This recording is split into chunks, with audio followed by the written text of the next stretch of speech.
हिमांशु जी ने मुझे समय दिया 7 बजे का, तो मैंने दूसरी जगह मैंने कहा 1 घंटा वहां रहेंगे, 8 बजे कहीं और निर्धारित कर दिया। विलंब हो गया। वो आगे वाले कह रहे होंगे नेताओं को तो लेट आने की आदत ही होती, हिमांशु को कोई नहीं कहे इसने लेट करा। वैसे भी नेताओं को कवि सम्मेलन में कम बैठना चाहिए, क्योंकि ये आर्थिक युग है, इसमें कोई चीज फ्री में नहीं मिलती। और नेता कवि सम्मेलन में बैठे हो तो इन कवियों को एक रॉ मेटीरियल फ्री में मिल जा। क्यों दें जी हम फ्री में? फिर इनकी कविता जो है नेताओं को लक्ष्य करके ज्यादा हो जा। कुछ गलत तो नहीं कह दिया?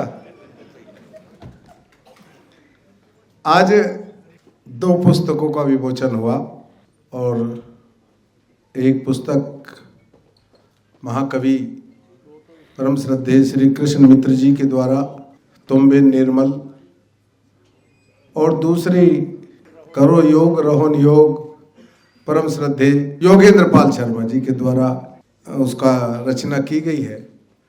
दोनों ही बहुत ही प्रेरणादायी हैं। मित्र जी के साथ बहुत लंबे समय रहा। कचहरी में वकालत तो चलती नहीं थी, तो वहीं जाके बस्ते पे बैठ जाते थे और फिर आकर के मित्र जी के पास बैठ जाते थे। बड़े बाबूजी मनमोहन वैद्य जी की बात सुनते थे, मित्र जी की तेलूराम जी आ जाया करते थे, आदरणीय बालेश्वर त्यागी जी भी समय निकाल करके थोड़ा बहुत आ जाते थे। तो एक माहौल होता, बहुत अच्छा। वो पुरानी यादें घूम जाती हैं मस्तिष्क में जब ऐसे आयोजनों में और इस प्रकार के कार्यक्रम में आना होता है।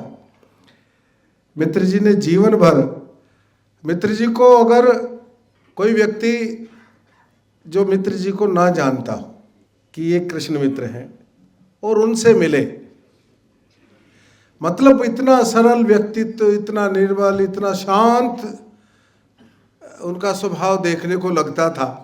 लेकिन जब मंच पर खड़े होकर के कविता पाठ करते थे और ओज की कविता करते थे तो लगता था कि उनका जो व्यक्तित्व है उसमें और उनके ओज में बिल्कुल जमीन आसमान का अंतर। उस समय वो कविताएं लिखते थे जब लोग सरकारों से पुरस्कार पाने के लिए सरकार की प्रशंसा में कविताएं लिखते थे, तब कृष्ण मित्र जी सरकारों के खिलाफ कविता लिखते थे। राष्ट्रवाद के इतने कट्टर पोषक थे कि उन्होंने अपने कभी जीवन में सिद्धांतों से समझौता नहीं किया। उनकी कविताओं को संकलित करके उनके जो ये ग्रंथ प्रकाशित हुआ है, वास्तव में हिमांशु जी को मैं बधाई दूंगा और पूरे परियोजनों को कि उन्होंने उनको बहुत सच्ची श्रद्धांजलि अर्पित की है।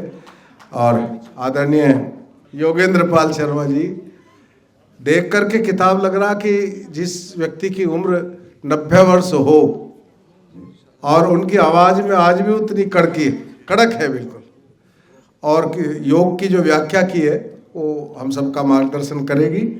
मैं दोनों पुस्तकों के सफल प्रकाशन के लिए और इसके सफल पाठन के लिए भी शुभकामना देता हूं, और आज के इस आयोजन के लिए, सफल आयोजन के लिए भी मैं बहुत बहुत शुभकामना देता हूं।